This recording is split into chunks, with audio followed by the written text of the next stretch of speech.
Buenas noches para todos. Muy buenas noches.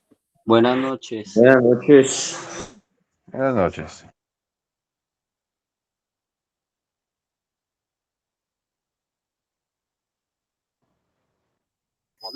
Buenas Buenas noches para noches. todos. Vamos a dar unos 2 minuticos más para que ingresen las personas que hacen falta. Ya vamos a iniciar con la clase. 2 minuticos, iniciamos.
Bueno, muy buenas noches para todos. ¿Cómo están?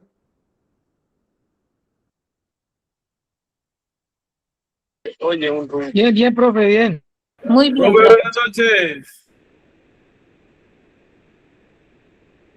Bueno, me alegra saludarlos nuevamente a todos. Bienvenidos a esta importante clase de gestión del sistema de salud. Hoy vamos a hablar de un tema bastante importante y que es como parte fundamental de lo que hemos venido hablando en todo esto que hemos venido pues aprendiendo y conociendo sobre el sistema de salud en Colombia, perdón, y es la seguridad del paciente como eje fundamental en la calidad de servicios. Recordemos que todos los actores eh, que estamos involucrados en el sistema de salud, ya seamos como pacientes o como actores directos dentro del sistema de salud, eh, vamos a estar involucrados directamente como esto, con lo que vamos a hablar hoy, como seguridad del paciente como eje fundamental para el sistema de salud en Colombia. Aquí no solo somos los que prestamos el servicio, sino también los que lo recibimos, porque así como estamos en la obligación de reportar ciertos problemas o inconvenientes que se presenten en la prestación de servicios de salud como usuarios, también estamos en la obligación como actores directos o trabajadores del sistema de salud privado o público en reportar o dar como esas situaciones que se presentan en la atención de servicios de salud para que se den eh, como las herramientas para que todo este tipo de situaciones no vuelvan a suceder o no sigan pasando durante todo lo que tiene que ver con el sistema. Entonces, muy pendientes de la clase, recuerden que me gusta que seamos participativos, que entendamos todo, que preguntemos, que dialoguemos y pues que hagamos la clase amena. Bueno, los objetivos de la clase del día de hoy es que entendamos que la seguridad del paciente es el pilar de la calidad del servicio en sistemas de salud. Podemos tener un servicio en este momento un poco precario en situaciones, pero eso no quiere decir que no le vayamos a brindar seguridad al paciente. Cuando hablamos de seguridad al paciente es que aquellas personas que se acerquen al servicio de salud o que nosotros mismos nos acerquemos a un servicio de salud, eh, tengamos esa calidad y esa seguridad de atención. Que seguridad es que podamos identificar todo lo que se pueda dar como un evento adverso y el impacto que esto puede presentar tanto en el paciente como familiares y obviamente en la institución clínica donde esté el paciente, ¿cierto? O pues sea cualquier tipo de evento que pueda pasar en situaciones alejadas, como consultorios de consulta externa o procedimientos invasivos en cualquier tipo de procedimientos de laboratorio, etcétera. Todo tiene que ver con ese tipo de atención. También que reconozcamos esas barreras de seguridad humanas y físicas y quizá en equipamientos que se puedan presentar, que sepamos reconocerlas como tal para poderlas disociar o para poderlas alejar de la realidad y que entendamos también esos principios fundamentales de la cultura de justicia, o sea, de todo lo que tiene que ver de que cómo podemos nosotros como usuarios y como interventores de la parte de salud, que entendamos cómo puede funcionar este equipamiento de todo lo que tiene que ver con seguridad del paciente como tal. Entonces, nuevamente a todos, bienvenidos a la clase. Les pido que participemos, que hablemos. En el momento que quieran hacer una pregunta o comentar o participar, ustedes saben que estamos abiertos y que en mis clases me gusta que sean así. Entonces, bueno, ¿qué es la seguridad del paciente? En sí, cuando hablamos de seguridad del paciente, recordemos que en la 3100, en la norma que actualmente nos está rigiendo, se enfocó mucho en la parte de habilitación de servicios, en la parte humana y de seguridad del paciente, que todo lo que sea atención del paciente haya prevención de daños evitables. Cuando hablamos de daños, es esos posibles procedimientos que le causen al paciente algún tipo de lesión o obstáculo en la resolución de su problema de salud, ¿cierto? Que esa gestión que se realice para mitigar estos riesgos sea proactiva, es decir, que sea recurrente en cuanto a la solución o disolución de ese tipo de problemas para que no vuelvan a suceder. Que se haga esa implementación de atención segura con los protocolos que cada uno de los servicios de atención en salud debe tener, porque es un protocolo para todo tipo de atención de pacientes. Muchas veces decimos, tanto protocolo para tanta cosa, pero es que esos protocolos están diseñados única y exclusivamente para prevenir ese tipo de incidentes o errores comunes que se cometen en la prestación de servicios de salud. Y se los digo yo como actuar garante y que estuve muchos años en la parte operativa, y ya cuando uno está en esa parte operativa, uno se da cuenta de las muchas falencias o muchos errores que se cometen por confianza en los procedimientos o porque simple y sencillamente uno se cree el cacho y que todo se la sabe, o porque estamos trabajando con personas altruistas que no contemplan el trabajar en equipo y este tipo de situaciones que se van presentando en la prestación de servicios de salud, que a la final el directamente, digamos, involucrado en mala atención es el paciente o el usuario al que le estamos prestando el servicio. Tenemos que aprender a identificar en el momento en el que seamos actores de la salud como trabajadores, en que siempre todos los errores que vamos a ir cometiendo en la prestación de servicios, el directamente implicado va a ser el usuario o paciente. También tenemos que entender que seguridad del paciente es una mejora continua en la calidad de prestación de servicios. Ya los servicios de salud en Colombia no es como hace unos años atrás que pasaban los errores y pasaban y pasaban y pasaban y todo se quedaba simplemente ahí en un reporte o se quedaba simplemente en un llamado de atención. Hoy en día la parte legal de todo lo que tiene que ver con errores en atención de salud es mucho más drástica que hace muchos años atrás. ¿Y esto encaminado a qué? A que las personas que prestamos los servicios de salud no nos volvamos ese tipo de personas digamos, perdóname la expresión, vale huevos en el tipo de atención de servicios. ¿Por qué? Porque si yo soy una persona en la que no importa lo que yo esté haciendo, si lo estoy haciendo bien o mal, y le estoy causando daños a un paciente en atención de servicios, o que yo soy usuario del servicio de salud y estoy recibiendo una mala atención. No hablemos de mala atención en cuanto al aglomeramiento que hay ahorita en los servicios de salud, mala atención en cuanto a la resolución de mi patología y de mi problema de salud. A eso me refiero yo con mala atención, a que estemos en un servicio de urgencias y no recibamos la atención adecuada en cuanto a diagnóstico, en cuanto a resolución de mi patología en servicio de urgencias, etcétera. Ahí vamos a ir ahorita como hablando de ese tipo de situaciones o posibles problemas que se pueden llegar a presentar en ese tipo de situaciones. Entonces, seguridad del paciente es prevención, gestión, implementación y mejora continua de todo lo que tiene que ver con atención de servicios de salud, tanto como usuarios como prestadores. El paciente siempre va a ser el centro de la atención. Si no tenemos pacientes satisfechos en atención de servicios de salud como una clínica privada, ¿cómo voy a hacer para que esa clínica siga funcionando? O sea, es simplemente la implementación, lo mismo en la parte pública. Si la parte pública no hace una mejora continua de atención de servicios de salud, ¿cómo vamos a poderle brindar a los pacientes una atención segura en este tipo de situaciones?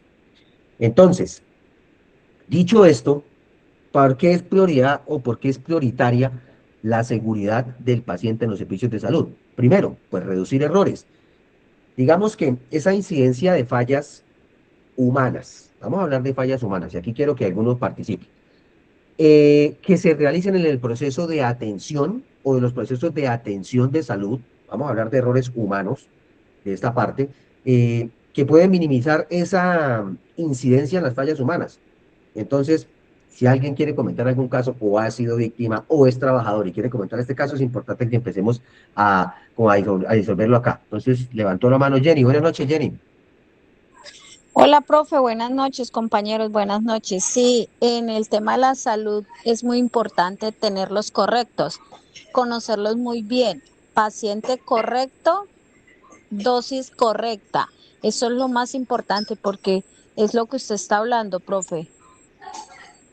Bueno, Jenny, sí, muy buenas noches. Lo que dice Jenny es los 10 correctos de suministro de medicamentos en atención de pacientes, que eso es directamente enfocado a la parte de enfermería como tal. Esto que está diciendo Jenny es muy importante en cuanto a la atención de servicios. Para las personas que quizá no son de la salud, les explico más o menos ahí por encima.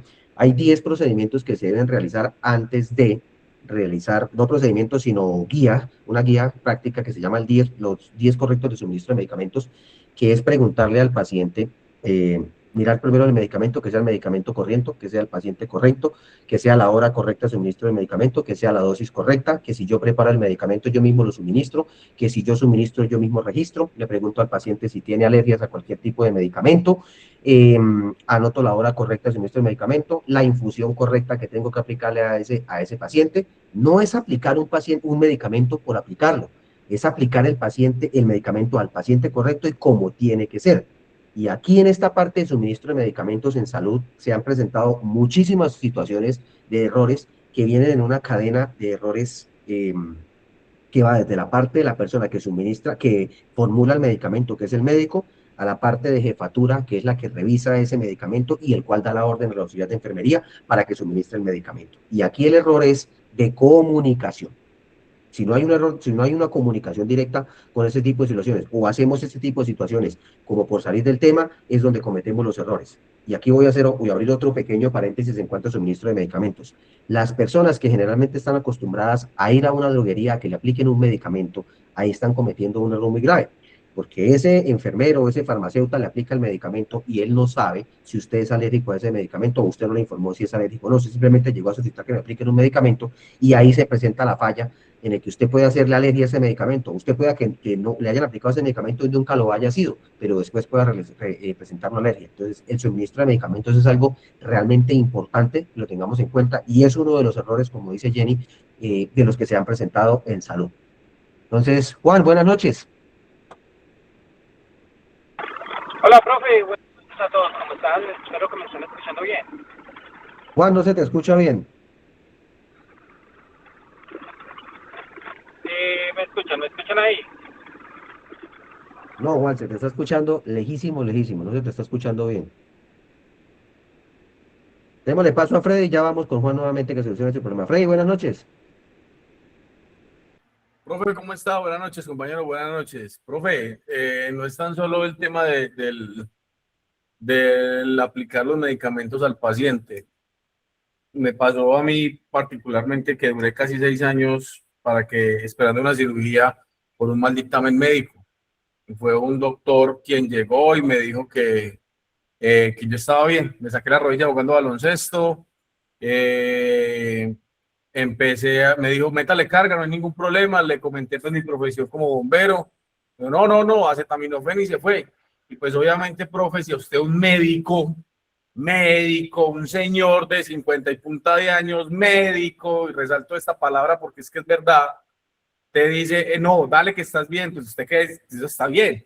Y triste y desafortunadamente, hace 3 años sufrí ruptura del ligamento cruzado anterior y a raíz de eso tuve quiste en los meniscos. Hace poco me operaron de la rodilla y bueno, obviamente pues para mi profesión usted sabe que las piernas son demasiado importante. Entonces, ahí es donde uno dice, no es tanto el enfermero, porque uno como enfermero se guía por lo que le dicen a uno los médicos, ¿cierto? Es más de pronto el profesional que está en ese tema, y no excluyo esto porque somos profesionales en lo que hacemos, pero se supone que el médico es el que es el profesional, es quien te está diciendo de suministrarle este medicamento al paciente. Entonces, en muchas ocasiones uno pregunta y pregunta, porque me ha tocado ver cuando tengo pacientes, enfermeros preguntándole al médico, y son muy, ¿cómo se puede decir? Vamos a decirle la palabra, muy groseros, ¿cierto? Porque se supone que eso sabemos que ese es el medicamento que se le debe entregar o suministrar al paciente. Entonces es doloroso que hasta en las mismas IPS o EPS con profesionales de la salud suceda ese tipo de cosas. La verdad, pues para mí fue lamentable porque todavía estoy sufriendo el tema de la rodilla, aunque ya me operaron. Gracias, profe.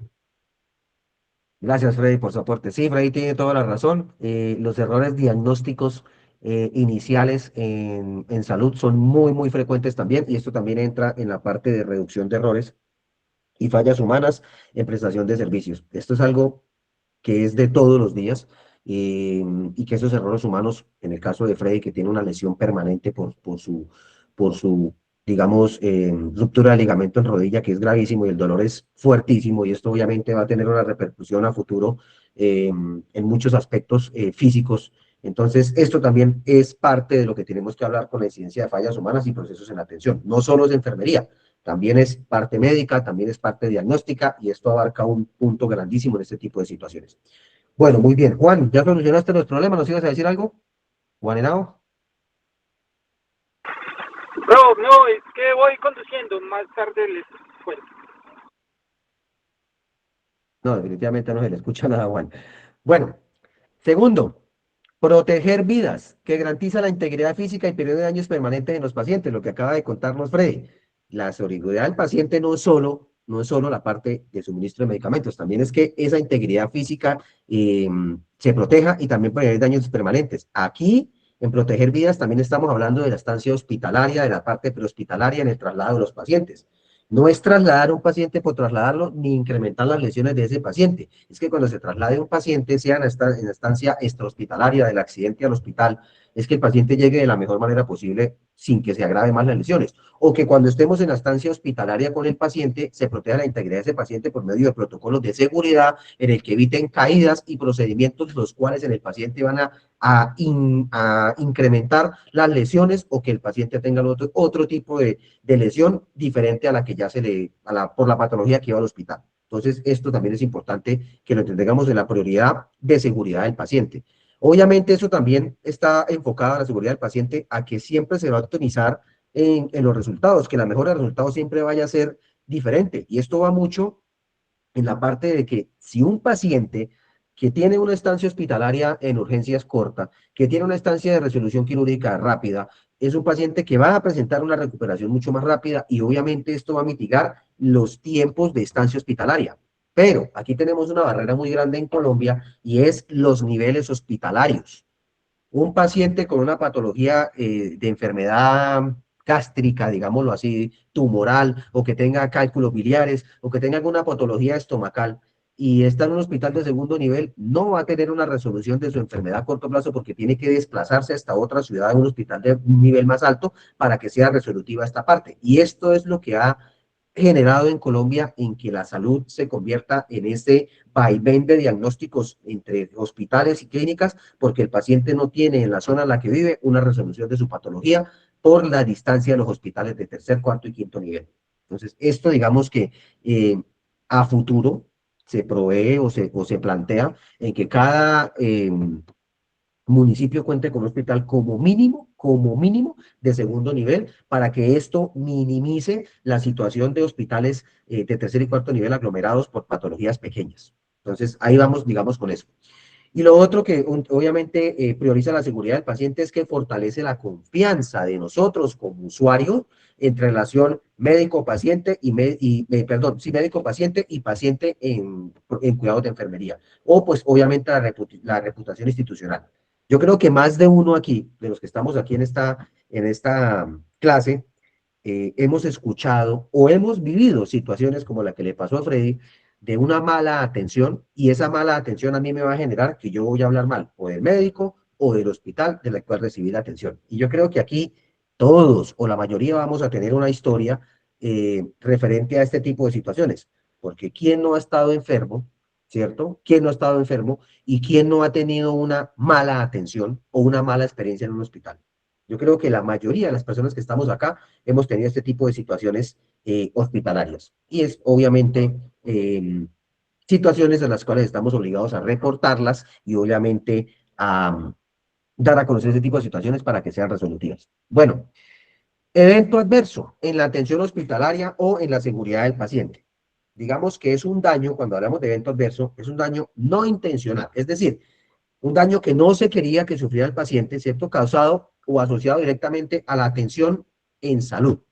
Y estos eventos adversos, digamos que son lo que estábamos hablando ahorita, situaciones que pasan con frecuencia.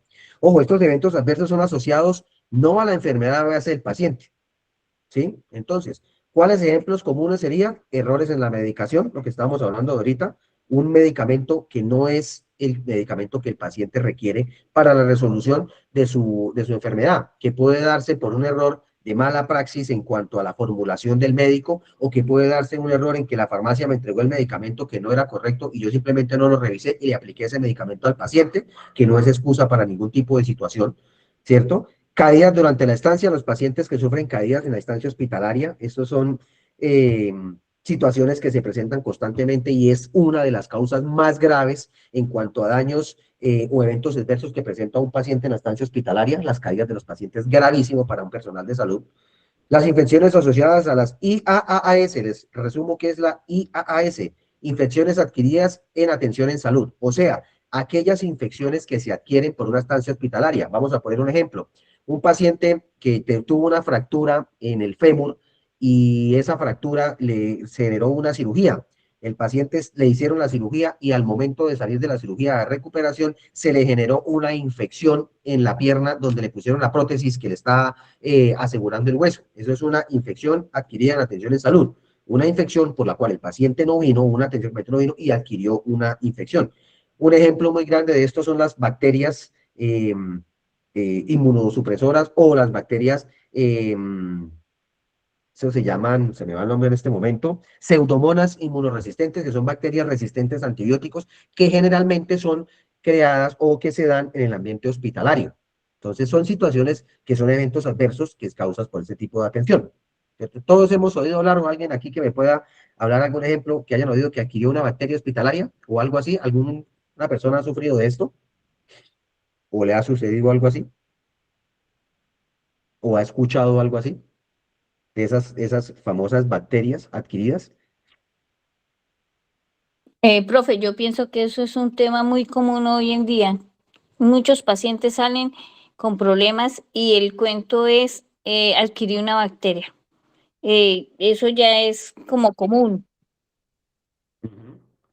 Recordemos que hoy en día la parte bacteriana tiene mucha resistencia a los antibióticos, ¿no? La época COVID para nosotros en el ambiente de salud fue una lucha posterior a esto por aquello de que las personas ingirieron y tomaron cualquier cantidad de antibióticos y generaron anticuerpos ante los mismos antibióticos. Entonces hoy en día una neumonía se puede convertir en una infección gravísima porque ya los antibióticos que generalmente se dan para neumonía no hacen efecto y así sucesivamente con otro tipo de cosas.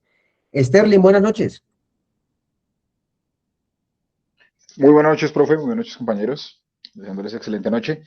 Yo tengo un conocimiento de un paciente conocido, tuvo un accidente laboral en una procesora, bueno, una empresa que procesa alimentos durante la noche, tuvo una fractura de cráneo abierta expuesta.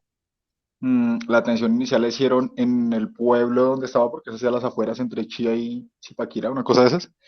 Y durante la atención primaria y el traslado posterior a Bogotá, en esa atención primaria tuvo contacto con alguna bacteria durante los primeros horas de atención y al llegar acá pues tuvieron que tratar la fractura abierta, los daños del accidente como tal y el proceso se demoró mucho más porque tenía que tratar con antibióticos de alto espectro para controlar la bacteria ya que no podían cerrar la herida posterior al procedimiento. Sí, señor. Gracias, Sterling. Son situaciones de contaminación adversa o por atención inicial de pacientes que dan este tipo de bacterias.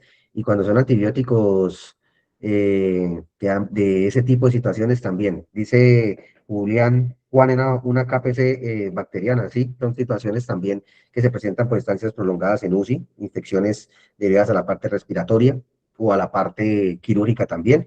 Natalia, ¿nos ibas a decir algo? Vi que Natalia levantó la mano. Buenas noches.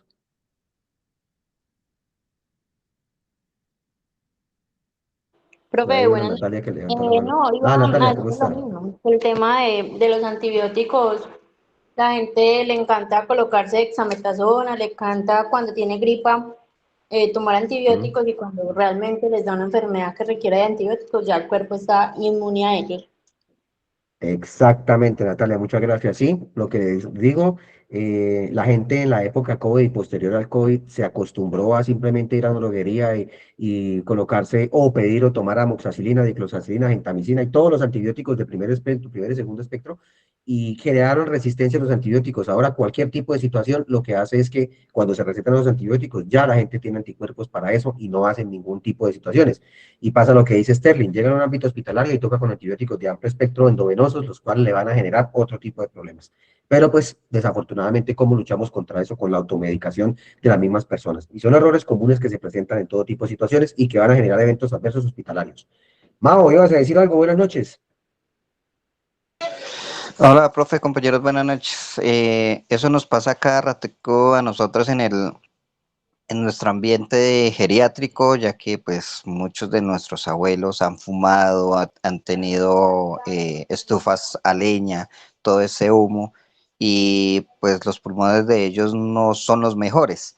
Y siempre que llegamos a un hospital, vamos por él, los dejan internados unos días y no, adquirió una bacteria. Toca dejarlo, toca con, así como dijo el compañero, con antibióticos de alto espectro para poderlo controlar y darles la salida. Duran 8, 15, 20, un mes, 2 meses, solo porque iba por algo de los pulmones y ¿qué? Y cuando nos dicen, no, es que adquirí una bacteria acá.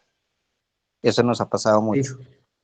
eso es muy común, es más que en las patologías que dice Mao, los pacientes EPOPosos o que sufren de EPOC, enfermedad pulmonar obstructiva, crónica, son situaciones en las que ya los pulmones de los pacientes adultos mayores que han tenido este tipo de patologías son muy débiles y cualquier infección que se presente les va a generar a ellos una infección y esas infecciones le van a generar a ellos bacterias recurrentes. Hay situaciones en las que ni siquiera las bacterias pueden ser controladas, se estabilizan, pero siempre van a estar ahí y cualquier gripa los va a complicar. Son situaciones muy comunes en este tipo de atención que van a generar ese tipo de situaciones. Bueno, las clasificaciones de la gravedad de estos eventos, digamos que son 4 clasificaciones, de la más leve a la más alta. Digamos, la clasificación de gravedad por la parte leve, que sería en verde, es un paciente que sufrió quizá un daño mínimo o no sufre daño sin repercusión clínica significativa.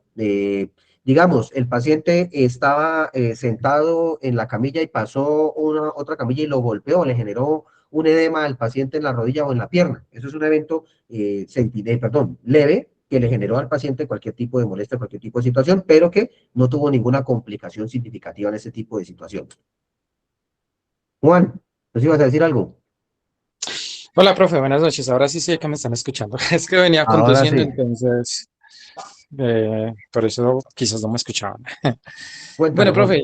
profe, una pequeña anécdota. Yo pues toda la vida he trabajado en el área de la salud. Hubo un tiempo en Ujú. que trabajé en la clínica Vidante aquí en la ciudad de Manizales como camillero. Eh, Le pasó a un compañerito de nosotros.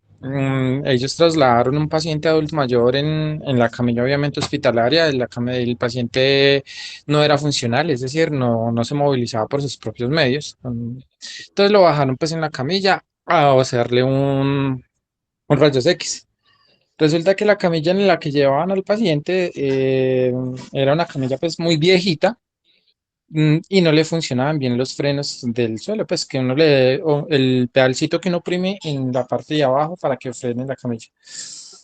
Ellos llevaron al paciente hasta rayos X, lo acomodaron pues como tal de forma lateral hacia la mesa del rayos X, ¿cierto? Para transportarlo y en el momento de transportarlo hacia la otra camilla, hacia la mesa pues del rayos X, el de rayos X se puso al lado contrario y el compañero se puso pues obviamente al otro lado para deslizarlo con la sábana de movimiento. Resulta que como la camilla era muy viejita y no frenaba, la camilla en ese movimiento se corrió y el paciente cayó en la mitad de entre la camilla a la mesa de rayos X y el paciente cayó al suelo. Afortunadamente, pues solo se laceró la cabeza, pero eso fue de demanda y todo, porque la familia pues se dio cuenta, la demanda llegó inclusive hasta la EPS del paciente y pues lamentablemente el compañero lo echaron. Sí, son situaciones graves en cuanto a movimientos de pacientes que tienen una repercusión, en este caso sería grave, en el caso tal de así el paciente no le haya pasado algo, digamos, de mayor trascendencia. Ahí más o menos les cuento algo que me sucedió en mi desempeño laboral en este tipo, ya que estamos hablando de la parte de protección del paciente, y es que en un traslado de un paciente de una clínica, de una UCI a otra UCI digamos, atención de tercer nivel de cuidado intensivo a un cuarto nivel de cuidado intensivo, trasladamos un paciente intubado, el cual el paciente era un paciente de más de 140 kilos, que llevaba ventilador mecánico, que pesa aproximadamente unos 5 kilos. Llevaba 6 bombas de infusión, cada bomba de infusión pesa 1 kilo, más el litro de cada uno de los líquidos que llevaba esas 5 bombas, bala de oxígeno, todos los aditamentos que necesitaba el paciente para su traslado, más la tabla inmovilizadora, en sí en todo casi eran como 160 kilos lo que llevábamos de peso de la camilla, a pesar de que llevamos una camilla que resistía 200 kilos, era un peso muy excesivo, y al momento de llegar a la clínica en Cúcuta, donde íbamos a entregar el paciente, el piso de la clínica, por donde teníamos que transitar, era un piso irregular, el cual hizo que una de las ruedas de la camilla se partiera y el paciente se cayera. Al caerse el paciente de la camilla y estar intubado, se extubó, o sea, se arrancó el tubo, lo cual le generó al paciente una ruptura en la tráquea, lo cual también le generó al paciente una hemorragia en la tráquea, el cual el paciente se broncoaspiró, pues inmediatamente estaba ventilado, sedado el paciente, esto desencadenó una digamos, una secuencia de atención que teníamos que hacer en el momento con un paciente con los cuales era muy difícil estabilizarlo y el paciente murió. Esto nos desencadenó a nosotros como profesionales de la salud del traslado del paciente una demanda gigantesca, inmensamente grande, pues por muerte del paciente, porque en la investigación de los equipos, bueno, en fin, todo lo que desencadenó esta demanda. Y esto también desencadenó para mí como enfermero en este tipo de situaciones, sentarme como enfermero en un estrado siendo acusado de la muerte de un paciente por un error mecánico, un error de una falla de un equipo, el cual desencadenó todo esto que conlleva a la situación de esto. Al final, pues, obviamente nosotros como profesionales de la salud pagamos unas pólizas de responsabilidad civil. Estas pólizas obviamente ayudan mucho en esta parte, que fue la que tuvo que indemnizar a la familia, la cual estaba pidiendo un montón de plata en este tipo de situaciones, porque ahí en este caso, pues obviamente la remuneración económica es la que vale la pena, no la vida del paciente, sino lo que va a remunerar económicamente. Pero el fin de todo esto es que se pudo comprobar que la culpabilidad de esto no está en un error humano porque nosotros íbamos haciendo nuestro error, sino que la camilla, la llanta de la camilla por el piso y por el peso del paciente excesivo y por todo lo que se llevaba en equipos, generó que se rompiera y esto generó la caída del paciente, que fue un error de procedimiento involuntario, el cual desencadena ese tipo de situaciones. Entonces, también es muy importante tener en cuenta que todo esto que hablamos, eh, son situaciones que se pueden presentar en todo momento y que son prevenibles. Siempre se puede prevenir cualquier tipo de situación antes de hacerla. Entonces, importantísimo y gracias, Juan, por la apreciación. No, profe, y pues en el caso que yo te conté, pues es un poco injusto Ujú, porque, pues primero, la camilla la verdad no servía, ¿cierto? Y segundo, ujú. pues solo echaron a mi compañero, al de rayos X, ni siquiera lo suspendieron. Entonces, pues la verdad, y sí, Sí, justos pagan sí, por pecadores, como dicen por es ahí. injusto porque la responsabilidad debe ser compartida en este caso. No solo uno, sino la responsabilidad debe ser compartida. Entonces, importante. Sergio, buenas noches, ¿nos ibas a decir algo? Profe, buenas noches. No, pues ya que están Ujú, contando tristes historias que pasan en este mundo de las emergencias y de la salud. Pues Uy, les voy sí. a compartir una historia que le pasó a un compañero trabajando en un cuerpo de bomberos X. Yo era pues jefe de estación y Mm. me llamaron que había un problema en el hospital. Resulta que ellos fueron a atender la tripulación de la ambulancia fue a atender un accidente de tránsito de una menor de 15 años que la había atropellado una moto. Cuando ellos llegaron, eh, pues la menor estaba sin signos vitales, pero teníamos una PH que estaba muy nueva. Entonces cometió uno de los errores que yo creo que PHs cuando están recién desencorchados hacen, y es que para corroborar el fallecimiento del paciente sacó el monitor y se lo conectó, y obviamente le dio unos signos residuales ahí, y la gente ve mucha televisión. Entonces cuando la gente vio que le brincó el monitor, se armó el alboroto porque decían que estaba viva, ¿cierto? Y se las obligaron a montar a la ambulancia. Ante la presión pues de la comunidad, no tuvieron de otra porque los iban a linchar. El caso es que trasladaron pues el cadáver, el cuerpo de esta chica al hospital, y la mamá se montó en el habitáculo de la ambulancia. Me dio el desespero, se les montó ahí. Cuando la iban a bajar, las ambulancias, las camillas, estas telescópicas, tienden a quedarse despegadas las llantas. Y he visto en más de una ambulancia que pasa lo mismo, ¿cierto? Ellas se Sí, quedan pegadas, más que todo las de adelante, pues que son las primeras que las de ingresan. adelante. Si cuando el compañero iba a bajar la camilla, bajaron pues las primeras las llantas de atrás, y cuando iban a bajar las llantas de adelante, la mamá empujó al compañero y él soltó la camilla y se les cayó la muchacha, con la mala No. suerte que se le cayó por la cabeza. Entonces cuando la ingresaron al hospital, hablaron con el médico, y el médico, pues ellos le explicaron, le dijeron, "Doc, la paciente, la femenina ya está sin signos vitales, la traemos pues por presión de la comunidad, pero se nos cayó acá en la entrada". Entonces, ¿qué creen que ustedes que pensó la familia cuando el médico les dijo que la joven estaba sin signos vitales? Pues que los bomberos la habían matado La por la mataron. caída. Exactamente, Exacto, la entonces eso mataron se la armó calle. un problema grandísimo. A mí me tocó ir al hospital, sacar la tripulación por la puerta de atrás del hospital, y en medio de un descuido en el alboroto salir corriendo con una esquina y montarme a la ambulancia y llevármela porque iban a dañar el carro. Pero son cosas Ujú. que hay veces ocurre, ¿cierto? Entonces uno hay veces trata de ser muy cuidadoso, pero se cometen errores. Pero yo creo que Sí, uno debe aprender, y pues yo me baso mucho que porque, por ejemplo, los pilotos de los aviones, ¿por qué volar es tan seguro?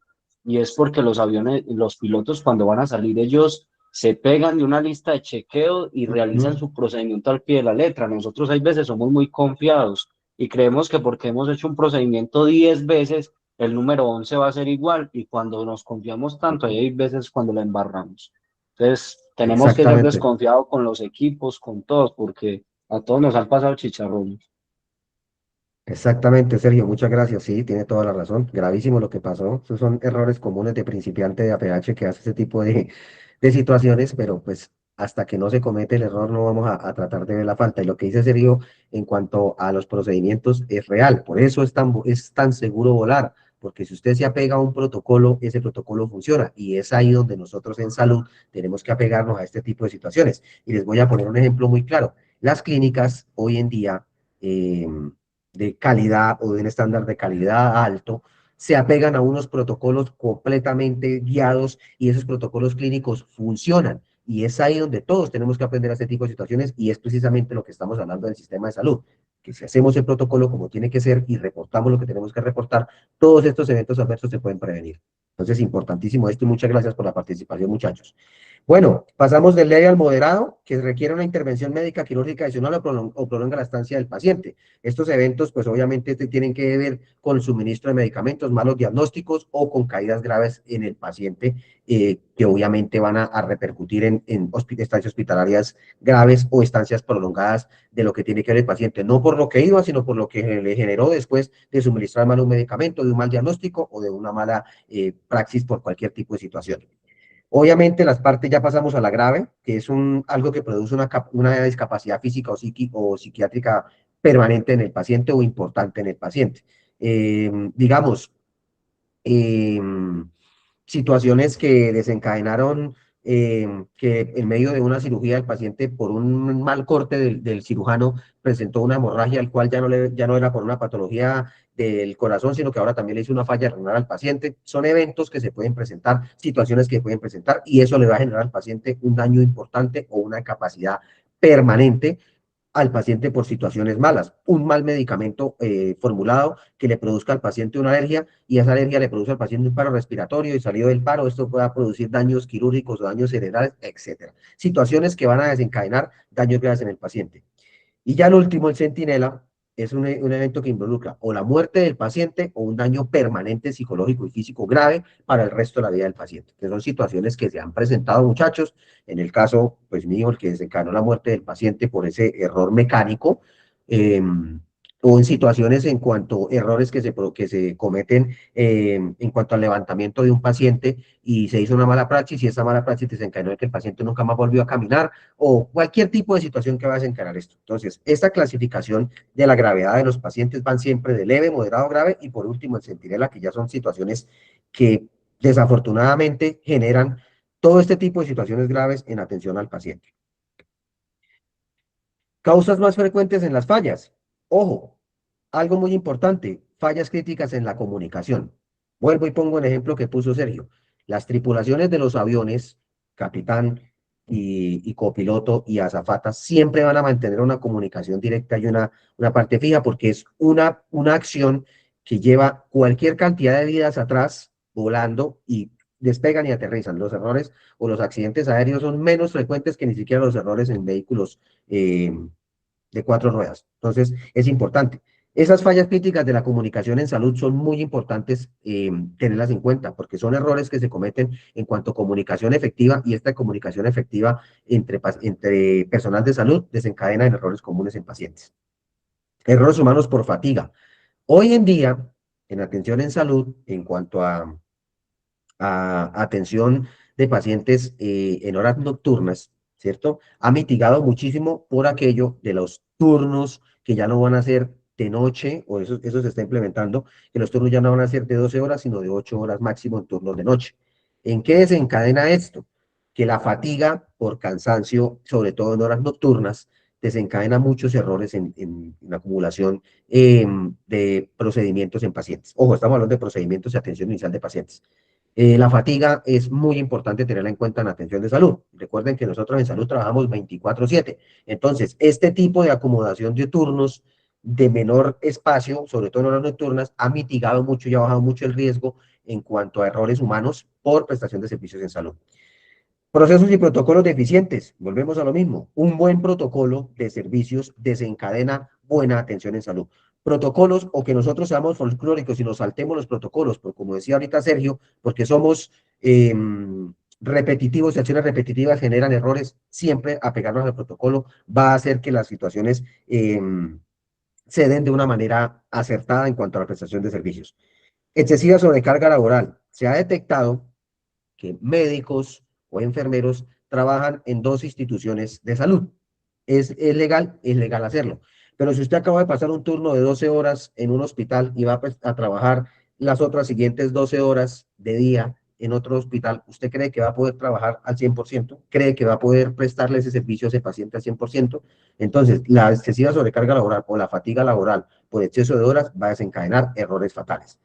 Y algo muy importante que ya también se está mejorando en el sistema de salud en Colombia actualmente, porque se exige por la nueva norma de habilitación de servicios de salud, es la falta de capacitación continua, la recapacitación y exigirle al personal que se esté capacitando y recapacitando constantemente en todo lo que va avanzando en servicios de salud. Ya no nos vamos a quedar en que somos enfermeros, somos médicos, somos paramédicos y ya lo que aprendimos es lo que tenemos. No.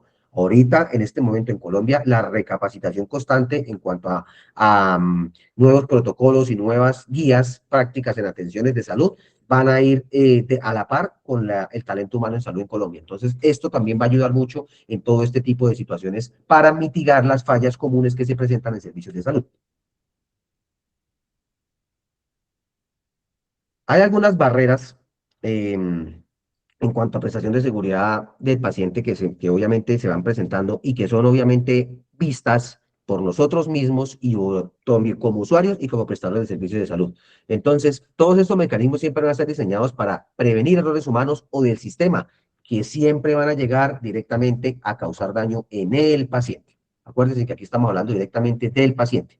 Errores humanos o errores físicos que van a llegar a este tipo de situaciones. Entonces, humanas, ¿cuáles serían esas partes? Un entrenamiento, barreras que van a generar que ayude a este tipo de cosas. El entrenamiento, la vigilancia activa y auditorías completas que se hagan a este tipo de prestaciones de servicios de salud, la comunicación efectiva entre el servicio de salud, esto ya se ha trabajado constantemente en todo lo que tiene que ver con situaciones de errores de salud, esa comunicación entre servicios. Si el paciente sale de cirugía y va a servicio de hospitalización, que la comunicación de entrega del paciente sea efectiva en todo lo que tiene que ver con medicamentos, protocolos y todo lo que el médico ordenó en cuanto a ese paciente. Entonces, este tipo de barreras de comunicación en los equipos de salud fue digamos que un mecanismo que se detectó en prestación de servicios de salud con unos errores fatales en la prestación de servicios. Y esto ha desencadenado en los protocolos de cambio de servicio, porque puede que urgencias funcione de una manera correcta, pero al momento de pasar a cirugía obviaron algunos protocolos y el paciente salió con muchas más complicaciones de lo que tenía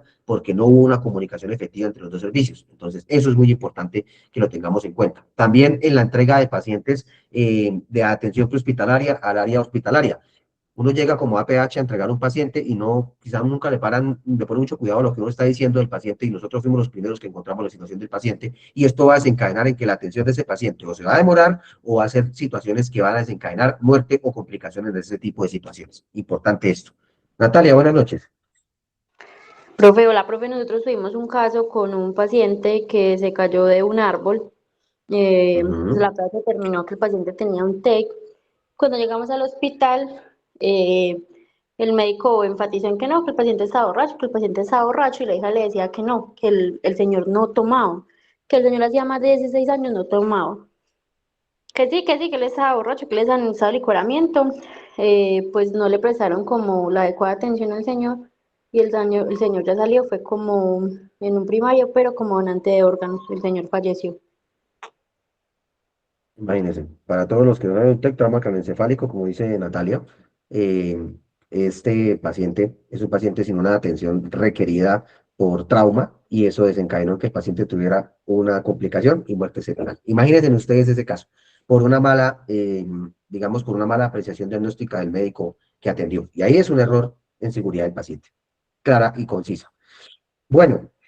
Las físicas, una infraestructura segura. Obviamente, esto va a dar que una infraestructura que sea segura va a ayudar a que el paciente tenga una mejor atención, ¿cierto? Y los equipos que estén diseñados para esa atención. Hoy en día llegamos a un ambiente hospitalario, bueno, no sé si en todo parte del país, pero al menos en las principales ciudades, los ambientes hospitalarios de urgencias han mejorado mucho en la adquisición de equipos, porque hoy en día la normatividad de habilitación de servicios exige que los equipos sean modernos y que cuenten con un inventario y con un protocolo de mantenimiento efectivo para este tipo de situaciones.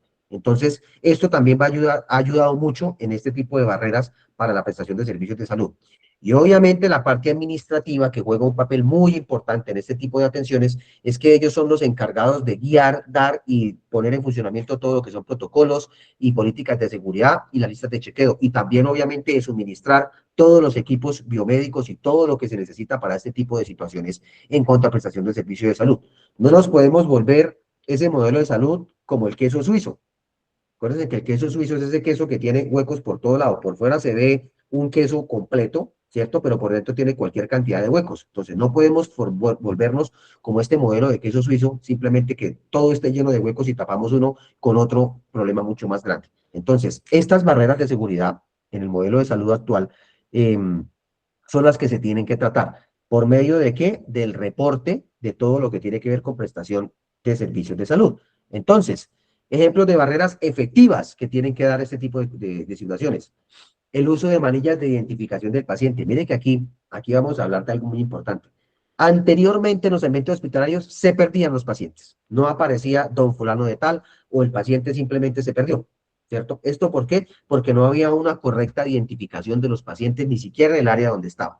Y esto era muy importante. Hoy en día la manilla de identificación de pacientes, tanto por color de patología como por si el paciente tiene algún tipo de riesgo de caídas, o es un paciente que necesita un acompañante permanente, o es un paciente que tiene un cuidado protocolo especial, pues si es víctima de violencia sexual, o si es un paciente de atención de especial por patologías psicológicas, etcétera, o psiquiátricas, tienen unas manillas de identificación que ayudan muchísimo a que ese tipo de situaciones no se vuelvan a presentar. Entonces, esto es importante. Y siempre en los procesos críticos o de suministro de medicamentos se tiene que hacer esa validación o verificación de doble verificación en el paciente. Estos protocolos de doble verificación han minimizado muchísimo los errores en suministro de medicamentos y en suministro de procedimientos a pacientes. La doble verificación, que es importante que la tengamos en cuenta. ¿Cómo puedo hacer yo doble verificación de un paciente? Que sea el paciente al que me está presentando y con el documento en mano verificar que ese paciente sea realmente el paciente al cual yo voy a hacer la atención. Entonces es muy importante tener en cuenta. Los protocolos clínicos y esas guías estandarizadas de atención segura del paciente. Esos protocolos clínicos que son los que debe implementar la parte administrativa para este tipo de atenciones de pacientes y sobre todo que esos protocolos estén encaminados a cada una de las situaciones que se presentan en cada uno de los servicios. Cuando hablo de servicios son urgencia, cirugía, patología, rayos X y todo tiene que tener un protocolo de atención. Y si seguimos esos protocolos, pues obviamente vamos a tener una efectividad en cuanto a seguridad del paciente. Las listas de chequeo, volvemos al punto que puso Sergio ahorita, son esas listas que yo al llegar a mi turno tengo que identificar, por lo menos si estamos en una ambulancia, pues tengo que verificar que esa ambulancia cuente con todas las atenciones, con todos los lineamientos mecánicos de uso de esa ambulancia, no que voy a salir y se quedó sin frenos a los 5 minutos porque no verifiqué que el líquido de frenos estuviera. Entonces, esa lista de chequeo en cuanto a atención. Lo mismo en los ambientes hospitalarios, cuando me entregan mi turno, que todos los medicamentos que va a aplicar el paciente estén, o que todos los equipos que yo vaya a necesitar para la atención del paciente estén, y esto es importante verificarlo en cada una de las situaciones. Listas de chequeo también es cuando voy a suministrar un medicamento, los 10 correctos en estos medicamentos, o cuando vamos a realizar un procedimiento, que todo el protocolo de lo que se va a necesitar esté correcto en este tipo de situaciones. Y las alarmas y señalizaciones en todos los servicios también ayudan muchísimo los protocolos de guías, tanto para usuarios, para personal y para familiares de los pacientes, por aquello de la señalización y en caso tal de una evacuación rápida, tengamos como esas, digamos, guías de protocolos de evacuación que tanto usuarios como personal de los hospitales deben conocer. Entonces, importantísimo tener en cuenta esta parte. No sé si alguien tenga un aporte o algo que quieran anexar a este tipo de situaciones.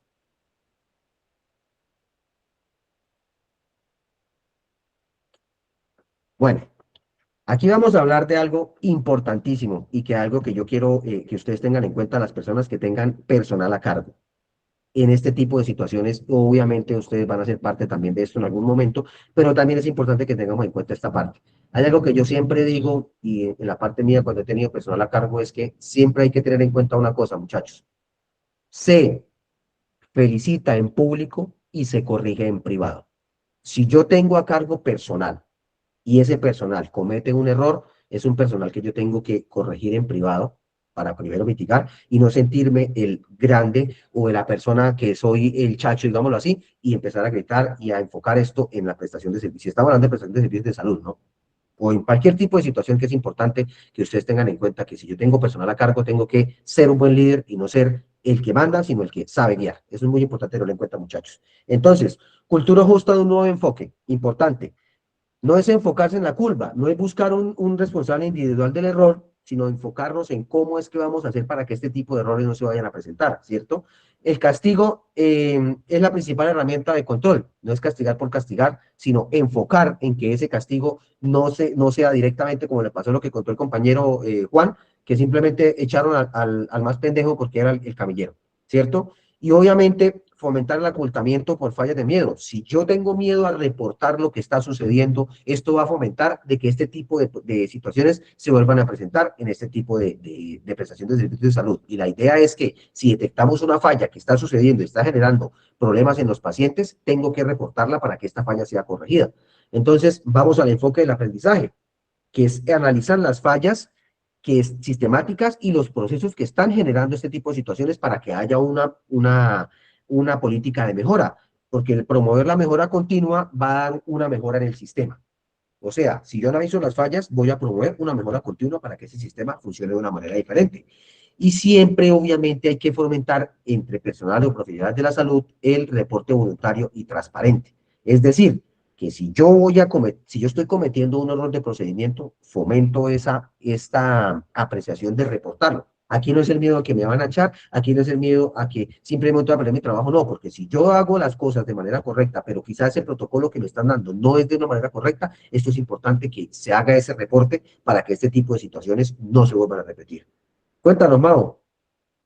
Sí, eso sí es bueno, pero cabe otra cosa que es que muchas veces uno confundimos el compañerismo con el amiguismo. Sí.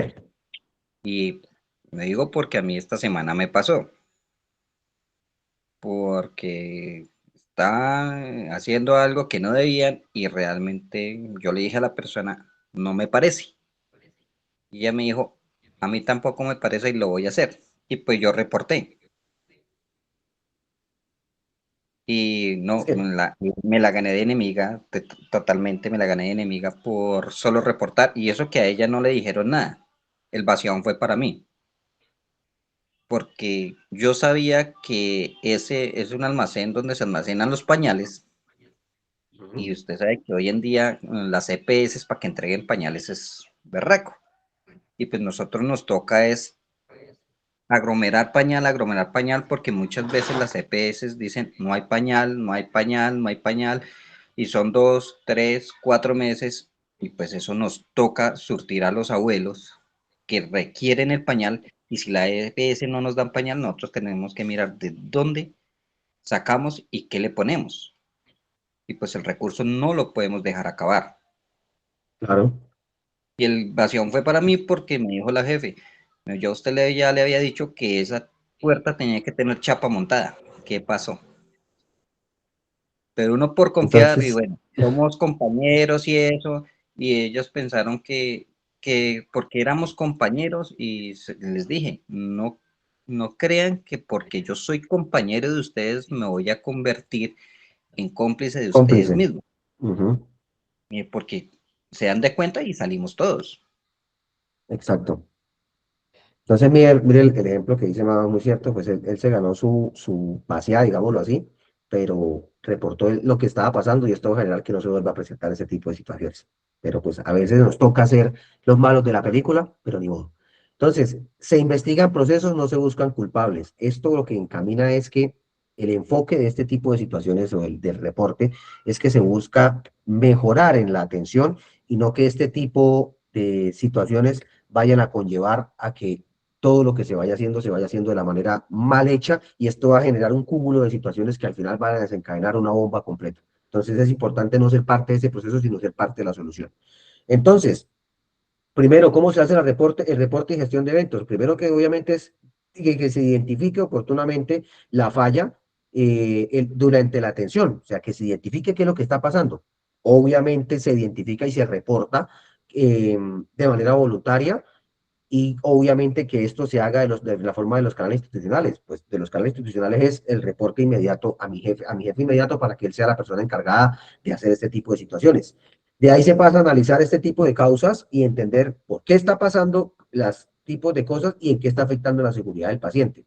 Y por último, obviamente, después de identificar, reportar y analizar, se implementan los planes de acción y contingencia para que esto se mejore. Esto es de cumplimiento inmediato, esto no es de una investigación exhaustiva y que va a generar meses y meses, no. Acá estamos hablando de seguridad del paciente y cuando hablamos de seguridad del paciente es que este tipo de acciones se deben realizar de manera rápida y efectiva. Entonces, en el caso de Mao era ponerle un candado para que no se perdieran los pañales. Simple y sencillo, no se hizo, no se puso el candado, los pañales siguieron perdiendo y esto le generó todo lo que tiene que ver Amado con su vaciada y su regaño por malos procedimientos. Para ponerlo así como un ejemplo mínimo. Pero entonces, digamos en el caso de que una camilla, con el caso de Juan, una camilla que estaba en mal estado y el personal no reportó el mal estado de esta camilla hasta que esa camilla generó un accidente en el paciente porque el freno no le servía y reportó y hizo que la camilla se corriera y el paciente se cayera. Entonces, si hubiésemos arreglado el freno de esa camilla, hubiésemos reportado que esa camilla no estaba en funcionamiento, no hubiese generado la caída del paciente igual. Entonces es importante este tipo de cosas. Si yo en el evento en el que llevaba al paciente con un paciente con exceso de peso y que la camilla no me dio el soporte necesario para esto, generó que, al pasar la camilla por por un piso en mal estado, se rompiera la llanta y generó que el paciente se cayera de la camilla y generó todo ese tipo de situaciones. ¿Cuál era la situación? Haber parqueado la ambulancia en otro sitio donde la camilla hubiera podido rodar sin que ese evento se hubiera sucedido por por mal estado del piso que genera la fractura de la llanta de la camilla. Entonces, todo este tipo de situaciones siempre van a ser prevenibles, pero obviamente con la cultura del reporte y que este tipo de situaciones siempre van a generar repercusiones directas en el paciente, porque aquí siempre vamos a estar hablando del paciente. Entonces, para terminar, ideas claves para recordar, la seguridad del paciente es el eje transversal de la calidad en salud. Siempre que pensemos en calidad de salud, no es en agradar al jefe, no es en trabajar en el mejor hospital, no es ser los más vestidos y los más bonitos, sino en que esta seguridad del paciente siempre va a generar calidad en los servicios de salud. Los eventos adversos son mayoritariamente prevenibles. Todo lo que yo pueda prevenir antes de llegar a este tipo de situaciones es lo que debe generar esa, digamos, esa cuestión de mejora y no simplemente pecar por omisión y simplemente después miramos a ver qué hacemos. No, siempre son eventos adversos que se pueden prevenir. Siempre acatar esas barreras de seguridad que son las que, como que las que ayudan a que se intercepten los errores y no se cometan los errores. Entonces, siempre hagamos como el ejemplo que puso Sergio, seamos como pilotos de avión, que llevamos un protocolo directo y si cumplimos los protocolos, vamos a llevar ese vuelo completo a una resolución de despegue y aterrizaje correcto. La cultura siempre va a ser una base para ese aprendizaje. Si no tenemos cultura de aprendizaje, si no tenemos una cultura de mejora, no vamos a poder siempre prestar ese servicio de salud de una manera correcta y obviamente amigable con el paciente. Y siempre, muchachos, si cometemos un error o estamos viendo un error, reportémoslo de manera honesta porque esto siempre va a ser una situación de mejora y una atención segura para el paciente. Sergio, ¿nos ibas a decir algo más? Profe, sí, es que pues uno trae siempre como a colación, o al menos yo, lo de los pilotos de los aviones es porque, o sea, uno que lleva tanto tiempo trabajando en esto y uno hay veces ve que se cometen casi siempre los mismos errores, pero es porque, o sea, no somos juiciosos. Cada emergencia es diferente, cada paciente es único, pero hay procedimientos que sí se deben de seguir al pie de la letra. Por ejemplo, un ejemplo, si yo llego a un accidente con un paciente tequeado, entonces yo ya sé, paso uno, después de despejar las vías aéreas, voy a ventilar, voy a coger una vía periférica, voy a tomar una dextro, una glucosa, ¿cierto? Y hay veces uno ve al personal como tan embolatado en medio de la emergencia, se deja llevar como de la gente, como cierto, y son procedimientos que ya han hecho muchas veces. Nosotros deberíamos de trabajar como los pilotos, tranquilos, llegamos, nos adueñamos de la escena, empezamos a hacer el procedimiento. Si nos toca tener una tarjetica ahí para chequear, hacer un checklist rápido de que estamos haciendo las cosas bien, pero hay veces no lo hacemos. Y yo pienso también que es que nos dejamos llevar por el ego, de que es que yo ya llevo mucho tiempo trabajando en esto y yo ya no necesito mirar y ahí es cuando la embarramos, pero bueno, por eso estamos aquí comprometidos, por ejemplo, con este proceso, porque habemos personas que queremos pues como superar esas cositas y ser cada día mejor, ¿sí o no? Entonces, muchas gracias por el conocimiento, muy buena la clase, profe. Muchas gracias, Sergio. Sí, tiene toda la razón, Sergio. Deberíamos ser todos como los pilotos, siempre actuar de esa manera. Y lo que dice Sergio es muy cierto, nos volvemos animales de costumbre y que porque ya tenemos el procedimiento y el conocimiento, quizás seguimos generando ese tipo de errores y esto va a convertirse siempre en una cadena de error tras error que siempre va a desencadenar en mala praxis, muchachos. Entonces, esta es la consigna del día de hoy. Siempre la idea es mejorar estas barreras de mala praxis y que siempre va a generar errores en el paciente. Entonces, muchachos, esta es la clase del día de hoy. Les agradezco muchísimo la participación. Espero que la idea haya quedado clara y recuerden siempre que digamos que esta información va a quedar en la plataforma, igual que la clase siempre queda grabada para que ustedes tengan acceso a toda la información. Profe, qué pena, Entonces, yo tengo señor, una preguntita antes de que se desconecte.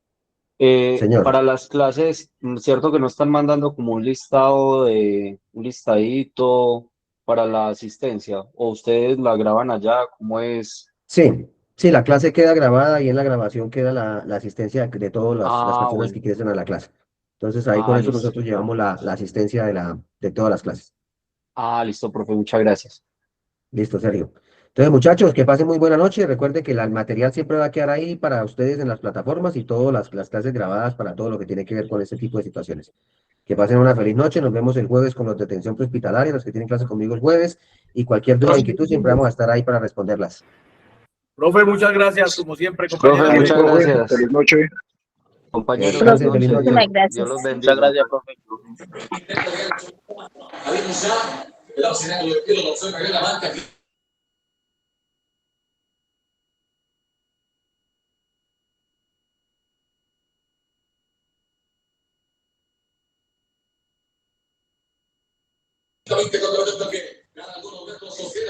Muchas gracias, profe. Feliz noche.